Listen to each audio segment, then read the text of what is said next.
16. 봉사. 신학 작업은 봉사다. 봉사한다는 것은 일반적으로 정의한다면 한 사람이 자기 일이나 자기 계획의 관점이 아니라 타자의 관점에서 타자의 필요와 재량권에 맞추어서 그의 지시에 따라 행하는 의지, 활동, 행위를 가리킨다. 이 행동의 자유는 그 타자의 자유에 의해 제한되고 규정되며 또 이 행동의 행위자의 명예는 그 행동이 자기 것이 아니라 타자의 명예를 더 크게 할수록 그만큼 더 커진다. 그렇게 봉사하는 행동이 그것이 기도든지 연구든지 혹은 둘 다든지 관계없이 신학자의 작업이다. 그 작업은 다시 일반적으로 정의하자면 하나님의 말씀에 대한 봉사다. 봉사라는 표현에 관련해서 우리는 신약 성서의 디아코노스의 개념이 원래는 식탁에서 식사 시중을 드는 하인을 가리켰음을 생각하게 된다. 신학자는 하나님의 말씀의 높은 존엄 앞에서 시중 들기 위해 기다려야 한다. 말씀은 행동 안에서 말하시는 하나님 자신이다. 신학자의 명예와 자유에 대해 시편 123편만큼 잘 서술하는 것은 없다. 상전의 손을 바라보는 종들의 눈같이, 여주인의 손을 바라보는 여종의 눈같이 우리의 눈이 여호와 우리 하나님을 바라보며 우리에게 은혜 베풀어 주시기를 기다리나이다. 2절. 신학 작업은 자신의 외부에 있는 목적점을 지향하면서 그곳에 집중하는 작업이다. 신학 작업에 그와 같이 절대로 포기될 수 없는 특징적인 방향 지향성이 있다는 것을 염두에 두면서 이제 그 작업을 이해하고자 한다.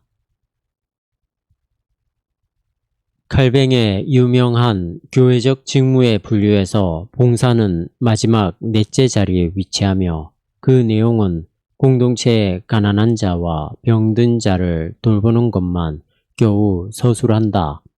이것에 앞선 셋째는 장로이며 장로는 공동체적 삶의 외적인 인도에 책임이 있다. 이보다 앞선 둘째는 목사이며 목사는 공동체의 설교자, 가르치는 자, 교구 목회자다. 이보다 앞선 가장 첫째는 가르치는 자이며 그는 공식적으로 성서를 해석하고 설명하는 교회의 선생이다. 특별히 그는 명백하게도 신학자다. 칼뱅은 이 분류를 겉으로 얼핏 보이는 것처럼 그리고 빈번하게 실천적으로 적용되었던 것처럼 그렇게 고정된 것으로 말하지 않았다. 오히려 교회의 선생, 즉 신학자에게는 복음에 따르면 모든 경우에 다음이 권장될 만하고 더 나아가 필수적이다. 그는 첫째 자리로부터 속히 말째 자리로 옮기며 다른 모든 사람들을 위한 봉사자, 시중 드는 자, 곧 디아콘이 되는 것이 좋다. 반대로 다음 사실도 주목되어야 한다. 사도행전에서 홀로 높여진 두 명의 디아콘, 즉 빌립과 순교자 스데반은 누가에 의해 성경의 연구와 해석에서도 확실한 합격점을 받았던 것으로 서술된다. 신학 작업이 기술적으로 다른 모든 것들보다 앞선 특별한 직무라고 해도 그것은 다만 봉사, 곧 디아콘이어야 한다. 만일 신학 작업이 대단히 특수한 방식으로 또한 공동체의 가난한 자와 병든 자를 돌보지 않는다면 그것은 아무 소용이 없다. 마찬가지로 후자와 같은 실천적인 그리스도교적 돌봄도 진지한 신학적 작업에 봉사가 없다면 가능하지 않을 것이다. 신학 작업의 이러한 봉사의 성격에 관련해서 첫째로 다음 제안이 있을 수 있다. 신학은 예술이 마치 예술 그 자체를 위해 수행되듯이 신학 그 자체를 위해서 수행될 수 없다. 신학에 진지하게 몰두해 본 사람은 모든 측면에서 다가오는 신학의 유혹이 적지 않다는 것을 안다. 신학은 특별히 교리학의 형태일 때 매우 매혹적인 학문일 수 있다. 왜냐하면 그 작업에는 사변적 건축 구조와 그에 따른 아름다움의 추구가 저항할 수 없이 요청되기 때문이다. 신학은 교회사 안에 밝고 어두운 또 애매모호한 형태들과 사건들의 연구로서 순수하게 인간적으로도 매 순간 최고의 흥분을 주는 학문이다. 그리고 또 주석학도 대단히 세심한 주의력과 대담한 상상력을 요청하기 때문에 동일한 매력을 갖는다. 그러나 신학을 수행할 때 우리는 무엇 때문에의 질문을 너무도 쉽게 잊는다. 그 질문은 뒤로 미뤄지고 구석으로 밀린다. 물론 신학 연구에서 연구자가 매 단계마다 이것 혹은 저것이 어디에 쓰일 수 있을까를 반드시 알아야 하는 것은 아니며 그것을 조급하게 매 순간 질문해야 하는 것도 아니다. 그러나 나는 이 신학 작업으로서 무엇을 시작하는가? 내가 신학을 한다는 것이 공동체 그리고 세상에 무슨 소용인가? 나는 나의 신학 작업을 사람들에게, 특히 현대인들에게 어떻게 설명해야 하는가 등의 질문을 계속해서 마음에 담고 입에 올리는 사람이 있다. 반면에 어떤 사람은 결코 신학적 문제 그 자체에 의해 진지하게 움직여져 본 적이 없으며 오직 그러한 질문에 관해 나중에 어떤 해답을 발견해서 신학을 향해 달리려는 말 위로 훌쩍 뛰어 올라타려고만 한다. 그러한 사람은 기도에서도 연구에서도 진지한 신학적 작업자일 수 없고 나중에도 틀림없이 사람들에게 아무런 올바른 것도 말할 수 없을 것이며 바로 저 유일한 의를 말하기란 더욱 불가능할 것이다. 그 유일한 의를 말할 수 있게 되는 것은 우리가 이러저러한 실천적 적용을 미리 겪는지를 할 때가 아니라 오히려 어떤 올바른 것을 직접 경험해서 알려고 노력할 때다. 덧붙여서 말하자면 신학을 시작하는 사람이 몇 년 안 되고 다시는 돌아오지 않을 학창시절에 온 힘을 다해서 공부 그 자체에 몰두하지 않고 정신없이 분주하게 온갖 그리스도교적 활동으로 달려가거나 혹은 더 나아가 일부 국가에서 흔한 일이 된 것처럼 교회적 직무에 이미 한 발을 들여놓기까지 하는 것은 위험하다고는 말할 수 없겠지만 틀림없이 현명하지는 못하다. 물론 신학생이 학문적인 자기 자리를 지킬 때에도 신학 작업의 의미, 지평, 목적이 하나님께 대한 봉사 그리고 사람에 대한 봉사라는 사실은 조금도 달라지지 않는다. 즉 신학의 의미, 지평, 목적은 자유롭게 떠돌며 지성적, 미적인 갈망에 봉사하는 신학자의 어떤 영지가 아니다. 신학 작업의 영지는 1세기의 크고 작은 이단들의 것과 같은 사변적, 신비주의적 영지도 아니며 어떤 역사 비평학적 종류의 영지도 아니다. 후자는 18세기에 유일하게 참된 신학이라고 확산되기 시작했으며 오늘날 새로운 승리의 축제를 준비 중인 것으로 안다. 1세기 영지 뒤에 낯선 신들의 선포와 숭배가 잠복해 있었다면 18세기의 영지 뒤에는 해이주의 즉 무신론이 잠복해 있다. 프란츠 오브베크는 이러한 현대적 영지주의의 길을 끝까지 걸어가면서 성경과 봉사로서의 신학에는 철저히 무관심했으며 그 결과 그는 신학당과 대학에 속했지만 신학자로 불리는 것을 원하지 않았고 오히려 그의 묘비에 적혀 있는 것처럼 다만 교회적 역사학 교수이고 그렇게만 불리기를 원했다. 이것은 그 나름대로는 일관성이 있는 태도였다. 그러나 아니다. 신학의 대상은 하나님의 말씀이다. 신학 작업은 그 말씀을 항상 가장 가까이 두지는 못해서 다만 멀리서 바라본다고 해도 그러나 반드시 말씀을 최종적이고 본래적인 목표로 삼아야 한다. 신학이 이러저러한 강론 안에서 이것들이 아무리 번듯하게 이곳저곳에서 전개된다고 해도 열매 맺지 못하는 것이 되지 않으려면 다음 사실을 시야에서 놓치지 말아야 한다. 즉, 신학의 대상인 하나님의 말씀은 신학 안에 이러저러한 관점에서 알려지고 숙고되고 묵상되기를 원할 뿐만 아니라 더 나아가 신학 안에서 성김의 봉사, 즉 디아코니를 원하신다. 신학 작업의 봉사의 성격에 대한 둘째 제안은 다음과 같다. 말씀 안에서 세상과 공동체의 주님이신 하나님께 봉사하고 그리고 하나님께서 사랑하셔서 그분의 말씀 안에서 말을 건네시는 인간에게 봉사할 때 신학은 지배하려고 해서는 안 된다. 하나님과의 관계에서도 인간과의 관계에서도 그래서는 안 된다. 우리는 이미 첫 강의에서 신학의 적절한 겸손에 대해 말했다. 이제 그 겸손의 마지막은 신학이 봉사해야 한다는 것이다.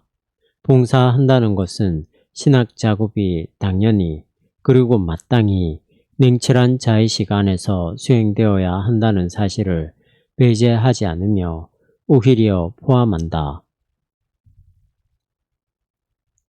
신학자들의 무리가 하이든의 천지창조의 합창에 맞추어 바닥만 기어가야 하는 벌레들의 긴 행렬을 뒤따라야 한다고는 어디에도 적혀 있지 않다. 복음을 부끄러워하지 않는다면 신학자의 실존은 누구에게도 미안해야 할 필요가 없으며 신학자의 행동은 어떤 존재론적 하부 구조나 다른 호교론적 혹은 교육학적 기술들을 통해 자신을 정당화할 필요도 없다. 세상에 대해서도 그러하고 공동체에 대해서는 더욱 그러하다. 우리는 봉사로서의 신학을 머리를 들고 수행해야 한다. 그렇지 않다면 안 하는 편이 낫다. 그러나 신학을 하는 목적이 공동체 안에서 복음의 문제에 관련해 좀 덜 아는 학자와 지식인들이나 혹은 다른 분야의 학자와 지식인들 앞에서 혹은 누구보다도 다른 신학자들 앞에서 내가 확실하게 더 잘 아는 사람이 되어 성과를 거두려는 것이 아니며 최고가 되려는 것은 더욱 아니다. 하나님의 말씀이 신학자에게 봉사를 요구할 때 그 말씀은 신학자가 말씀 자체를 손에 넣는다거나 그가 이 문제에 정통한 자가 되어 교회 안팎의 무지한 자들에 대해 우월한 자 내지 권위자로 사칭하고 행세하는 것을 허용하지 않는다. 말씀이 그에게 그렇게 명령한다는 것은 더욱 있을 수 없다. 그렇게 된다면 신학자가 그와 그의 학문의 대상을 장악해 버린 셈이 될 것이다. 그때 그 대상은 신학의 대상이기를 그친다. 그때 신학자의 노력 전체는 무의미하고 헛된 것이 될 것이다. 너희 말을 듣는 자는 곧 내 말을 듣는 것이요. 누가복음 10장 16절. 물론 이것은 맞다. 그러나 그것이 아돌프 슐라터가 언젠가 표현했던 교황 행세를 하는 서기관들의 등장을 뜻하지는 않는다. 왜냐하면 예수께서 말씀하셨던 너희는 승리주의적인 성직자들이 틀림없이 아니며 하물며 왕관을 쓴 혹은 안 쓴 교황은 더욱 아니기 때문이다. 오히려 너희는 그분이 초대하셨고 그분의 식탁에서 가장 낮은 자리에 앉았으며 최선의 경우에야 그분에 의해 조금 더 높은 자리로 옮길 수 있었던 사람들이었다. 말씀의 문제에 관련해서 잘 아는 자 그리고 바르게 아는 자는 오직 그 말씀이 그들을 다루는 것이며 그들이 그 말씀을 다루는 것이 아니라는 사실을 눈앞에 두고 있는 사람이다. 그들이 말씀에 봉사해야 하며 말씀이 그들에게 봉사하는 것이 아니다. 말씀은 그들의 어떤 공개적인 혹은 비밀스러운 권세의 요구가 아무리 좋은 의미에서의 권세라도 해도 권세의 요구가 성취되도록 하지는 않는다. 그들은 다음 상황이 벌어질 수 있음을 고려해야 한다. 그것은 공동체 안에 어떤 작은 인물이 성서의 저 유명한 늙은 과부가 혹은 어떤 이상하고 낯선 외부인이 이슈가 되는 중요한 맥락에 대해 그들의 모든 강론적인 학문 지식들 전체보다도 더 많이 알고 있음이 갑자기 밝혀질 수 있으며 그래서 그들이 가르치기보다는 오히려 여러 가지를 배워야 하는 상황이다. 그렇게 할 때 저 잘 아는 자 그리고 바르게 아는 자는 기도와 연구에서 잠정적으로 최선을 다하는 셈이 된다. 최선을 다하는 셈이 되며 머리를 들고 자신의 행동을 기뻐하는 용감한 자로서 행하는 셈이 된다. 왜냐하면 그들은 자신의 행위를 봉사로 행하기 때문이다. 그들은 바로 그들에게 주어진 저 특별한 자유 안에서 그리고 바로 그들의 것이 된 저 특별한 명예 안에서 그렇게 행한다. 바로 이 봉사는 이제 다른 모든 봉사들과 마찬가지로 무조건적으로 그들의 작은 신학에게 맡겨진 봉사다. 신학 작업의 의미가 하나님의 말씀에 대한 봉사라는 것은 무엇을 뜻하는가? 다음을 확실하게 눈앞에 두도록 하자. 하나님의 사역이 자유로우신 은혜의 사역인 것처럼 이 사역과 함께 말해지는 그분의 말씀도 역시 자유로우신 은혜의 말씀이며 그 말씀은 그분에게 고유한 말씀으로서 그 자체의 능력으로 들려지고 또 들음을 창조하는 말씀이다. 어떤 인간도 그분의 공동체도 신학도 그분의 공동체도 신학도 그 말씀을 점유하거나 따라 말하거나 반복할 수 없다. 하인리 블링거가 작성한 제2 스위스 신조 중 제1장 둘째 단락에 간결한 많이 인용되는 개요는 다음과 같다. 하나님의 말씀의 설교는 하나님의 말씀이다. 여기서 주어와 수어는 동등하지 않으며 오히려 문맥에 따르면 다음과 같다. 오늘날 하나님의 말씀이 교회 안에서 통고될 때 우리는 그곳에서 하나님 자신의 말씀이 통고되며 믿는 자들에 의해 인지된다고 믿는다. 믿음 안에서 인식되는 통일성 안에서도 하나님 자신의 말씀과 그 말씀을 선포하는 사람이 말하는 말씀은 서로 구분된다. 전자가 후자로, 후자가 전자로 실체적 변화, 화체를 일으키는 일은 생각될 수 없다. 인간의 선포 행위 안에서 발생할 수 있고 발생해야 하는 것은 그 말씀의 통고다. 통고 안에서 말씀 자체가 반사되고 반향을 울린다. 설교가 지향하는 것은 말씀의 통고이며 바로 이것이 일반적인 봉사의 의미 또한 신학적 봉사의 의미다. 하나님의 말씀에 봉사하는 신학의 특별한 섬김은 공동체 안에서 일어나는 다른 직무들과는 구분되면서 다음에서 가장 잘 이해될 수 있다. 신학의 특별한 섬김은 다음에서 가장 잘 이해될 수 있다. 하나님의 말씀에 봉사는 설교와 달리 교육과 상담에 기여한다. 교육과 상담의 경우 특정한 상황에 따라 가능하고 필요한 설명을 함으로써 도움이 된다고 진리 문제를 제기하는 것은 그 본래 소임, 직접적인 소임이 아니다. 하나님 자신의 말씀을 직접 등장시키는 것은 교육과 상담의 사명이 아니며 이들의 능력 안에 있지도 않다. 오히려 이들의 사명은 교회의 선포 전체에 대한 2차적 등급의 증거로서 그 선포를 지원하고 하나님의 말씀을 반사하는 가능한 한 깨끗한 거울이 되며 하나님의 말씀을 반사하는 가능한 한 깨끗한 거울이 되며 가장 맑게 울리는 반향이 되는 것이다. 이러한 2차적 등급의 증거는 결코 완벽할 수도 완벽할 필요도 없을 것이다. 진리 문제와 대면하는 일이 불필요하고 필수적인 것이 아니기 때문이다. 공동체가 온갖 사업들과 시설들로서 하나님의 말씀에 봉사해야 하며 거꾸로 하나님의 말씀이 공동체와 공동체적 사업과 시설들에 봉사하는 것이 아님은 당연하지만 그러나 이것조차도 교회적 삶 안에서 분명하지 않을 때가 많다.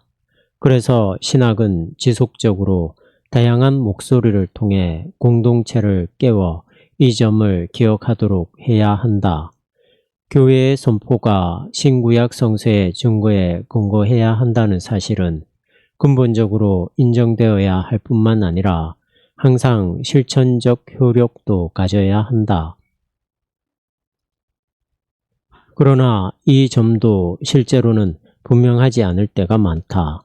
신학은 지속적으로 공동체가 선포와 말씀의 결합을 생각하도록 해야 하며 말씀이 아닌 다른 어떤 것과의 결합을 벗어나 자유로워지도록 용기를 주어야 한다. 계속해서 공동체가 세상에 통과한 것은 하나님의 말씀이며 세상 안에서 통용되는 그리고 공동체 안으로 침입해오는 많은 어떤 유사 말씀들이 아니다. 그 말씀은 인간에게 향해진 하나님의 말씀이며 자유로우신 은혜의 말씀으로서 그 인간에게 가장 진지하고 궁극적으로 와닿는 말씀이다. 이 사실의 한 측면 혹은 다른 측면이 공동체의 행위, 방임, 진술, 침묵 안에서 쉽게 약화되고 불분명해지고 더 나아가 부인되는 일이 있을 수 있다. 이에 대해 신학은 모든 면에서 명확한 이해를 확산시켜야 한다.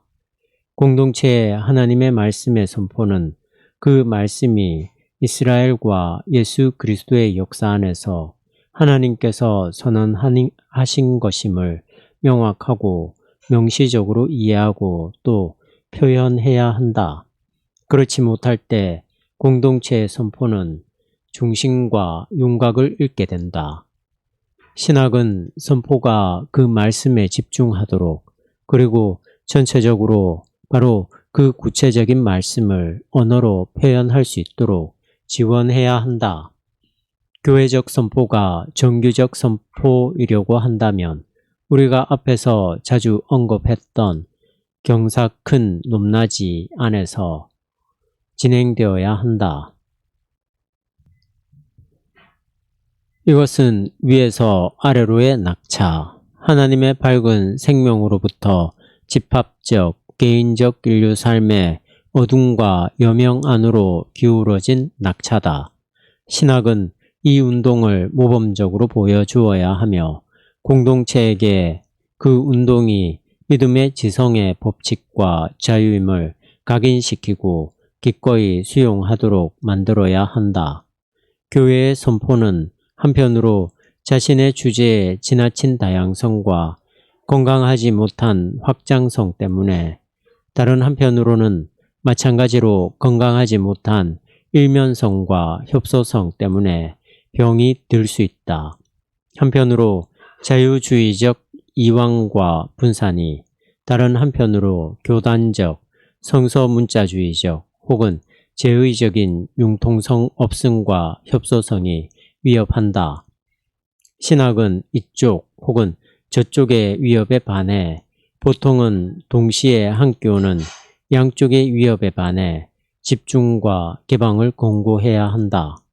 교회의 선포는 언제 어디서나 지역적, 국가적, 대륙적, 계급, 인종적 전통들과 자명한 편견들에 의해 직접 영향을 받는다.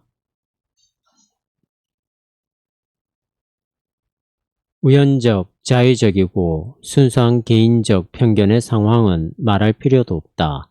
신학은 이러한 편견에 반해 그리스도교적 메시지의 순수함을 깨어 지켜야 하며, 그 메시지의 교회 일치적, 전체 교회적, 보편적 의미와 특성을 보존해야 한다. 신학이 행해지는 곳에서는 어디서나 교회적 본질의 전진과 진행에 어떤 유익한 긴장이 일으켜지고 누구에게 유리하거나 누구에게 고통을 주지 않으면서 위에 혹은 그와 비슷한 상황들이 불가피하게 설명되지 않을 수 없다. 왜냐하면 신학은 비판적 질문들을 통해 하나님의 말씀에 봉사해야 하기 때문이다. 우리는 각각의 교회의 상과 활동에 대해 교회 안에서 그러한 설명이 발생하는지, 그 안에서 신학 작업이 수행되는지 아닌지, 그 교회가 신학의 봉사를 기꺼이 원하는지, 혹시 교회 안에 모인 큰 무리나 작은 무리들, 그리고 권위적 성직자나 그 밖의 말씀 인도자가 자칭 영적 생명성과 타당성을 갖고 있다고 주장하면서 신학을 변질시키지는 않는지, 신학이 없어도 잘할 수 있고 경우에 따라서는 더 잘할 수 있다는 견해를 갖고 있지는 않은지 질문해야 한다. 마지막 경우에 그리스도교와 소위 교육이 서로 갈라지는 분리의 사건이 발생할 수 있고, 또 틀림없이 발생하게 되겠지만, 그러나 발생한다고 해도 그것이 발생할 수 있는 최악의 것은 아직 아니다. 최악은 신학적 봉사, 디아코니의 지원이 없을 때 그리스도교 안에 진리 질문이 필연적으로 잠자게 되는 경우이며, 그 결과 진리 자체가 그리스도교로부터 분리되는 일이다. 교회의 공간 안에서 신학의 책임은 막중하다. 그리고 교회가 자신의 공간 안에서 신학을 진지하게 수행해야 할 책임도 그보다 적지 않다. 마치면서 한 가지 질문이 남아있다. 신학 작업이 공동체 안에서의 봉사라고 할 때 그것은 간접적으로는 또한 세상에 대한 봉사다. 공동체의 사명은 세상에 복음을 선포하는 것이기 때문이다. 신학 작업은 이것을 넘어서서 세상에 대한 직접적 봉사일 수도 있는가? 교회가 공동체를 돕기 위해 행했던 해명들은 약간 변경시킨다면, 또한 일반적인 사람들의 문화적 삶에도, 예를 들어 신학 밖의 인간적 학문의 수행에도 어떤 의미를 가질 수 있는가? 신학 작업이 예를 들어 예술, 정치 혹은 학문에도 필요하며 어떤 것을 말해야 하며 도움이 될 수 있는가? 이것은 신학이 아니라 그 문제에 각각 관계가 있는 사람만 의미 있는 대답을 할 수 있다는 전제 아래서 질문될 수 있다. 신학이 몰두하는 대상은 의식적, 반쯤 의식적 혹은 무의식적으로 교회의 담장 밖에서도 최소한 어떤 문제로 의식될 수는 있다. 사람들은 예를 들어 철학에서 이 문제를 진지하게 취급하지는 못했지만 그러나 최선의 경우 멀리서 바라보기는 했다. 일반 사람들이 몰두하는 많은 문제들 아래서 혹은 그 곁에서 신학 작업이 또한 시도되고 있다고 한다면 이것은 다음 현실을 생각하게 한다. 즉, 전적으로 인간적인 의지, 행동, 견해, 지식의 곁에 그리고 그것들과 관련해 이제 하나님의 사역과 말씀이라고 하는 어떤 신학적인 것이 그러한 인간적인 것 전체의 한계, 근거, 목적으로 또 동기와 진정제로 질문되려고 한다. 아마도 공동체의 선포와 관계가 없지는 않으면서 공동체 주변의 세계 안에도 하나님의 어떤 사역과 말씀이라는 중심 문제에 대한 받거나 불분명한 지식이 있고 또 해명을 필요로 하고 있다고 가정한다면 이 가정은 아마도 허용되어야 할 것이다. 가정한다면 그때 종합대학 안에 신학대학의 존재는 원래 대학은 신학대학으로부터 생겨나온 것이다. 신학대학의 존재는 오늘날에도 그리고 미래에도 의미 있는 현상일 수 있다.